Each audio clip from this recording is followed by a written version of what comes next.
Hi, my name is Pierre Tarnaud. I'm creative director on Absolver, and we're about to see some exclusive Absolver gameplay. So Absolver is an online action game with a focus on a very deep but accessible melee combat system. So the combat in Absolver is inspired by actual martial arts, and we wanted to create a system that was deep but accessible, and in which players could create their own custom combat choreographies. What we're seeing here is a tutorial map in the game. It's very early stage. The player has not been matchmaked with other players yet.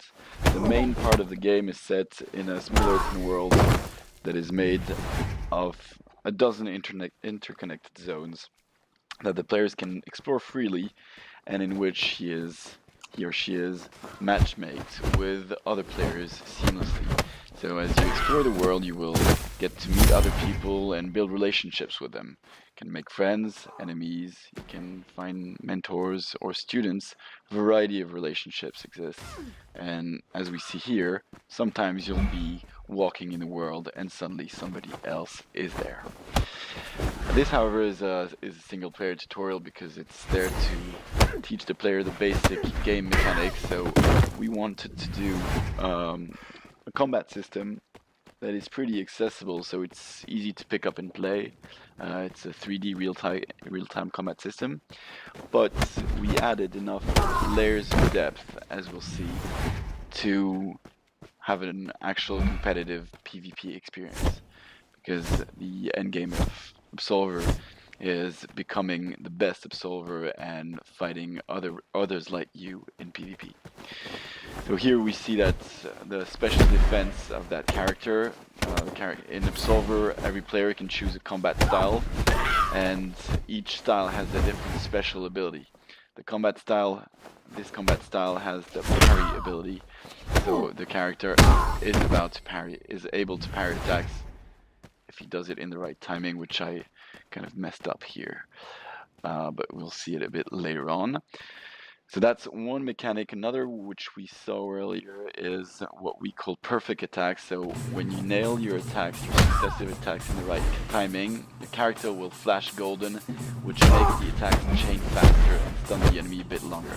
So that's what we're seeing here. It's really an incentive to be in the flow of combat.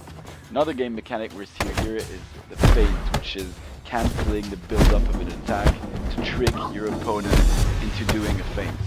So that's this black ghost we can see at times. So this is especially useful against human opponents. As you feint, you get into this high-level mind game, kind of tricking your opponent into doing a dodge or a parry, and that allows you to follow up really quickly with another attack while your enemy is recovering.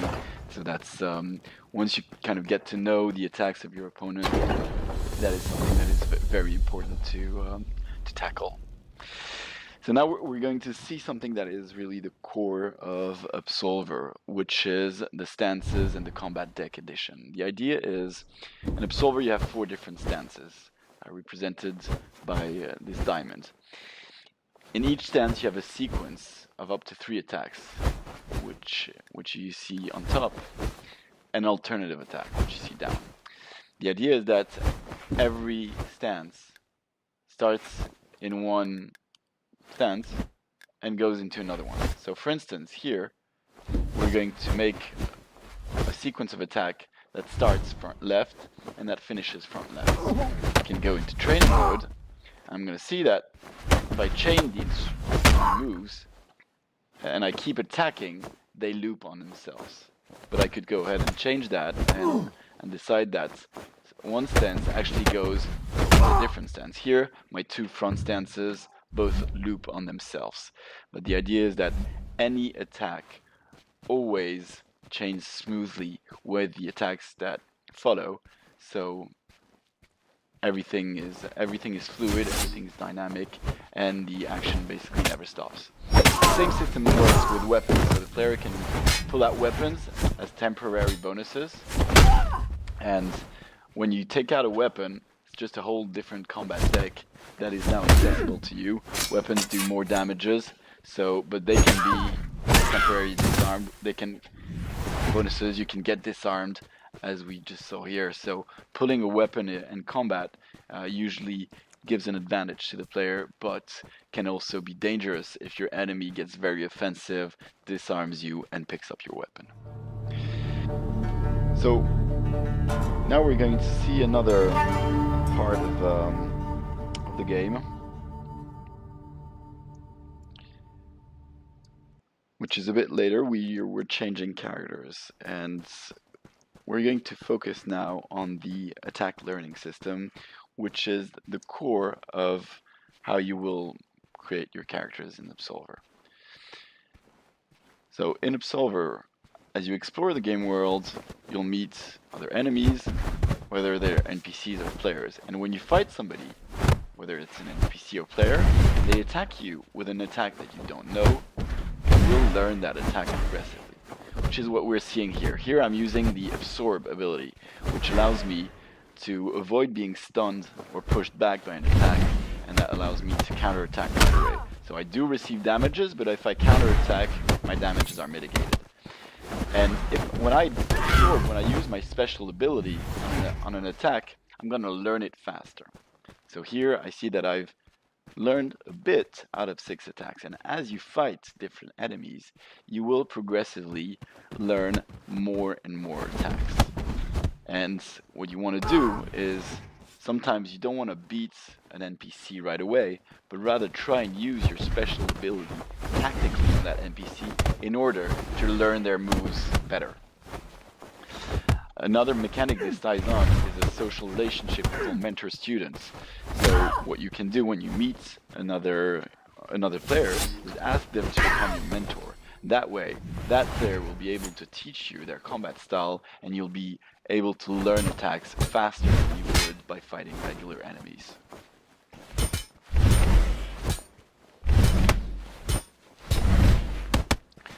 So here I'm trying to absorb the enemy's attack, not to kill it right away. There we go. I've learned some of 3 different attacks. Now this character here seems a bit more dangerous, so I guess I'm gonna be careful in the early stages of combat. Valid tactic is to kind of get to know the moves of your opponents. That way you'll be able to counter the opponent more efficiently. This enemy has a combat style that has avoid as special ability. So my enemy can sidestep, duck under my attacks. He cannot parry or absorb, but he can certainly make these very short and fluid avoidance moves that allows them to follow up really fast and attack me. Every time my attack is a bit too predictable, the enemy ducks under it. So I've got to be careful here, maybe get some feints in order to get the edge in combat. Here I'm taking another stance. My back stance, I know that I have a low attack that allows me to beat that enemy. The enemy hasn't picked up my sword, so I can go ahead, pick up that sword. My health is pretty low, so I'm gonna heal up and keep on exploring that zone. So we're not going to show too much of that zone here, but before we jump to PvP, we wanted to show a bit of the customization system of Absolver. The general principle is that every gear, every piece of equipment, and we've got 9 different equipment categories in Absolver, every piece of equipment has specific parameters of weight and protection.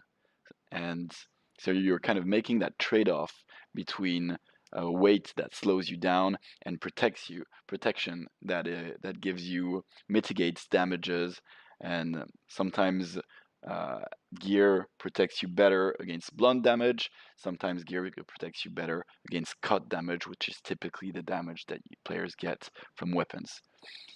So you're making these trade-offs as you equip, and all these equipment categories are fully compatible.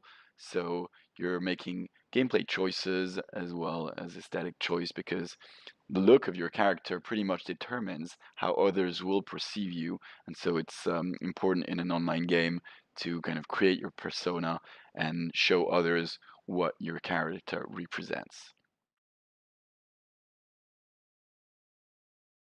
Okay, so now what we're going to see is some player versus player combat. What's important to note is there are two forms of PvP combat in the game. Either what we're seeing here, which is players who matchmake together in the world, and these players have decided to fight, but these players could actually have teamed up and go on into co-op PvE instead of fighting. But they chose to fight, and so here they are fighting. So we're gonna see different moments of a variety of fights, and look at the tactics involved.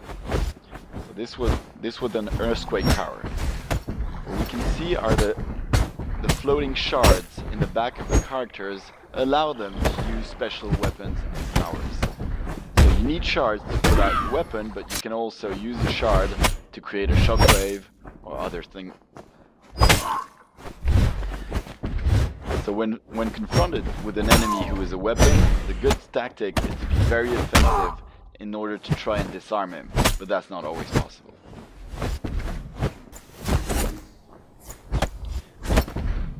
So we have two categories of weapons. This here are the war gloves. The character can change on the fly between war gloves and swords, and as you can see, he can also get disarmed again, and my opponent can pick up his weapon.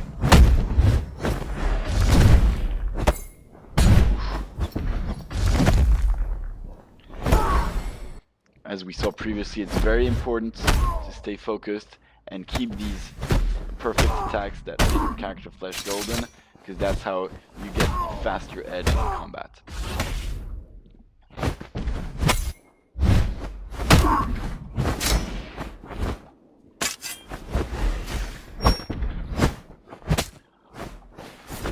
Even though the moves that can be placed in the combat deck all belong to different combat styles, characters can choose to put in their combat deck moves of any style.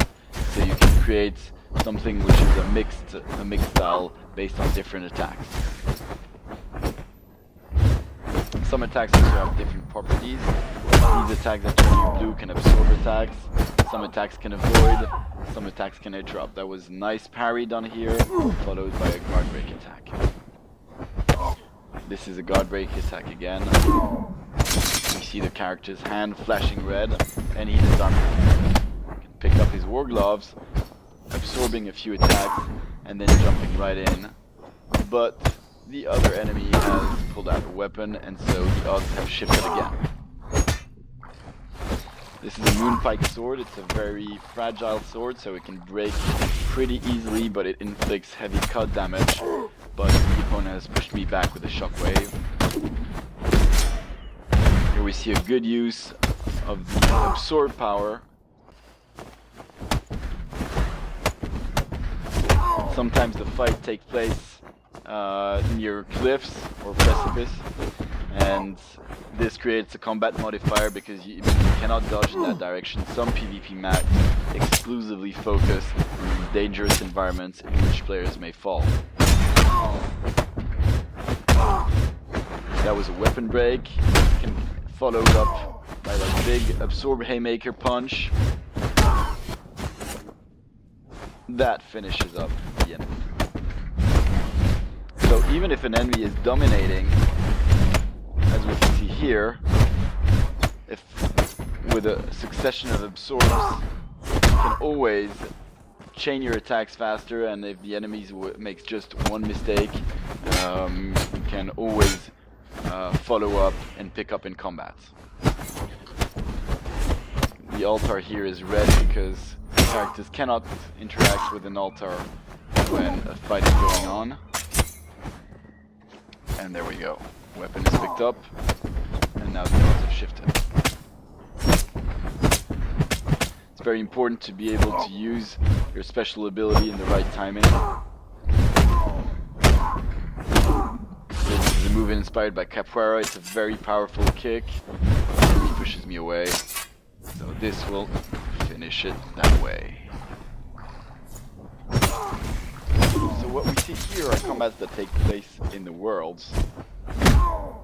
But, as mentioned previously, fun combats take place into dedicated PvP arenas.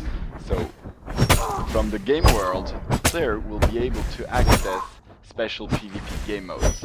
So there is of course the 1 versus 1 duel, which currently is a best of 5 mechanic, but there is also 3 versus 3 game modes.